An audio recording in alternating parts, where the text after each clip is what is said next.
भिवानी के हनुमान जोड़ी धाम मंदिर में श्रीमद् भागवत कथा का दूसरा दिन रहा, जिसमें महामंडलेश्वर साध्वी करुणागिरी महाराज ने श्रीमद् भागवत कथा का वाचन करते हुए परिवारों को शिक्षा दीक्षा देने का काम किया कि किस प्रकार से हम श्रीमद् भागवत कथा के माध्यम से अपने परिवारों को सुरक्षित रख सकते हैं। हर समाज के लिए संदेश देते हुए साध्वी करुणागिरी महाराज ने कहा कि श्रीमद् भागवत कथा मोक्षदायिनी है और जो श्रीमद् भागवत कथा का वाचन करते हैं, श्रवण करते हैं, उन्हें मोक्ष से प्राप्त होता है। उन्होंने कहा कि भगवान से प्रार्थना जो की जाती है और श्रीमद् भागवत कथा में जिस व्यक्ति ने भी जो अपना ध्यान लगाया है और अच्छी तरह से उसको सुना है या श्रीमद् भागवत कथा करवाई जाती है तो उसका मोक्ष प्राप्त होता है। उन्होंने कहा कि यह सबसे बड़ा पुण्य का कार्य होता है कि जो श्रीमद् भागवत कथा करवाता है और जो सुनता है। साध्वी ने कहा कि हमें अपने परिवार के बीच में बैठना चाहिए, परिवार के लिए समय निकालना चाहिए, इससे काफ़ी हद तक समस्याओं का हल होता है। Special report Ashok Bhardwaj, ABP news. उसके बाद महादेव जी का मंत्र है कि दुनिया वालों, यदि जीवन बढ़िया जीना है ना, तो कुछ समय अपने परिवार के बीच में बैठ करके कुछ पल बिताया करो। महादेव जी बीचों बीच बैठे हैं परिवार में। शिव पंचायत लेके शिवालय में एक और पार्वती जी, एक और नंदी जी, एक और गणेश जी, एक और पार्वती जी, बीच में महादेव। महादेव कहते कुछ पल अपने परिवार के साथ बिताया करो। और परिवार के साथ जो पल बिताया करो ना, वो उनकी सुना करो, ना कि अपनी सुनाया करो। वो क्या कह रहे हैं सुनो। परिवार के लोग जब आपके घर के बड़े से अपने दिल की सारी बात कह देंगे ना, तो उनकी सारी टेंशन खत्म हो जाएगी। हमने बड़ों को कह दिया। महादेव कहते हैं दुनिया वालों, यदि पीना है ना तो दुनिया का जहर मत पियो।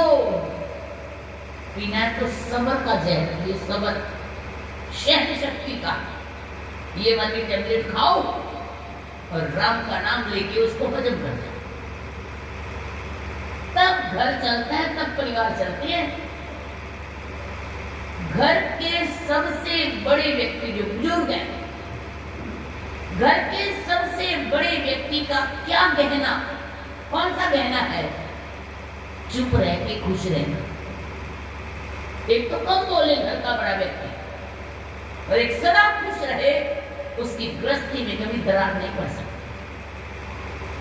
नारायण आत्मे ब्राह्मण ने जब ये निर्णय किया, सामने से एक सन्यासी पुरुष ने कहा, पंडित जी, ब्राह्मण देवता, भू देवता, क्या करने जा रहे हो? ये जो एक तरंग थी, एक बहाव था, एक वृत्ति थी, मर जाओ तो अच्छा है। वो एक मिनट के लिए शांत हो गई और आत्मे ब्राह्मण ने महात्मा पुरुष की ओर देखा। उन्होंने बुलाया, ब्राह्मण देवता यहाँ आओ। क्यों ऐसा निर्णय किया? मर जाऊं तो अच्छा है। आत्मे ब्राह्मण कहने लगे, महाराज जी, मैं जीवन से बहुत दुखी हूं। उन्होंने कहा मतलब? महाराज जी, सारी कथा कहानी तो नहीं कह सकता, बस मैंने निर्णय कर लिया, या तो पुत्र चाहिए और नहीं तो मरूंगा।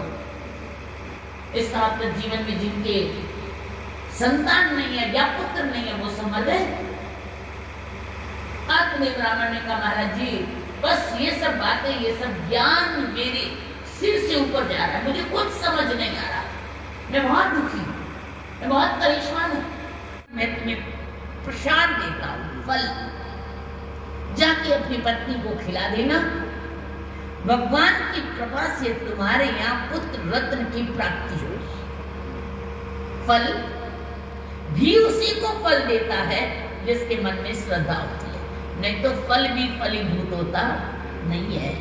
नारायण नीति ऐसा कहती है, मनुस्मृति में लिखा है, जिस घर में संतान कहना ना माने, जिस गृहस्थ की पत्नी कहना ना माने, जिस गृहस्थ के यहाँ नौकर कहना ना माने, जिस घर में सांप रहने लग जाए, उस घर का तुरंत त्याग कर देना चाहिए।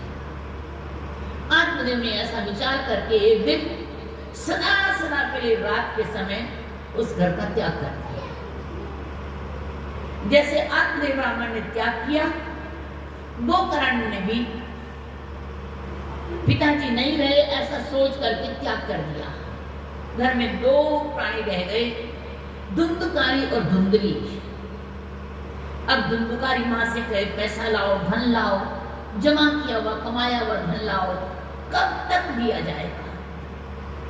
देते देते धुंधली ने एक दिन आहा करके कह दिया बस अब और नहीं है मेरे पास। ना जैसे मना किया ना किया, धुंधकारी ने अपने घर के अंदर एक कुआं खोदा, कुएं के अंदर जिंदा अपनी मां को धक्का दे दिया। वहां रे पुत्र, अग्नि को हवाले तो तूने ही करना था मां को, मां को अग्नि के हवाले तो तूने ही करना था। मर जाने के बाद करता तो तेरे को पुण्य मिलता। तूने अपना फर्ज और कर्ज पूरा किया, और जिंदा मां को तूने अग्नि के हवाले कर दिया। वहां रे संतान, बिना संस्कार की संतान जब तक जिंदा रहती है तब तक दिल जलाती है, मरने के बाद तन जलाती है। कम से कम तन जलाना तो फर्ज है, दिल तो ना जलाओ। और उसका क्या कहें जो जितना ही अग्नि के हवाले कर दे। तड़प तड़प करके धुंधली के प्राण निकल गए। अकेला धुंधकारी जितना भी धन जमा किया हुआ था सारा लेकर के नारायण बुरे कर्मों में समाप्त कर दिया। गोकर्ण ने प्रार्थना की, हे नाथ, पापी से पापी व्यक्ति का उद्धार कैसे हो स्पष्ट वाणी में बताएं। सूर्य भगवान ने अपने रथ के घोड़ों की गति को रोक करके स्पष्ट वाणी में कहा, पापी व्यक्ति का यदि उद्धार चाहते हो तो श्रीमद् भागवत महापुराण का आयोजन करो। समस्त गांव ने इस वाणी को स्पष्ट सुना और गोकर्ण जी ने अनुपम नगर में तुंगभद्रा नदी के किनारे आषाढ़ शुक्ल पक्ष नवमी से लेकर के पूर्णिमा तक धुंधकारी के उद्धार के लिए स्वयं श्रीमद् भागवत महापुराण का आयोजन किया।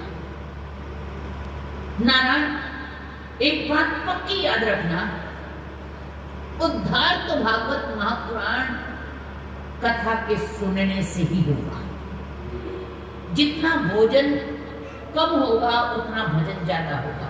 सात्विक कम भोजन करो और जितना भोजन बढ़ेगा उतना भजन घटेगा।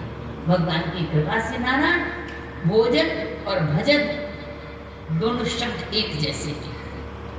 भजन में भ जा और ना, और भोजन में है तो भ जा ना और उसके ऊपर एक मात्रा है। अंतर इतना है। इसका मतलब क्या है? भजन के लिए कोई मात्रा नहीं है, चाहे कितना भी करो अनलिमिटेड, पर भोजन के ऊपर मात्रा है भाई, लिमिट में करो। भोजन उतना करो जितना पचा सको और भजन उतना करो जितना पहुंचा सको। महामंडलेश्वर साध्वी करुणागिरी महाराज ने कहा कि पापी से पापी श्रीमद् भागवत को सुन करे पापों से तर जाता है। इस अवसर पर विशेष सानिध्य महंत चरणदास महाराज का रहा।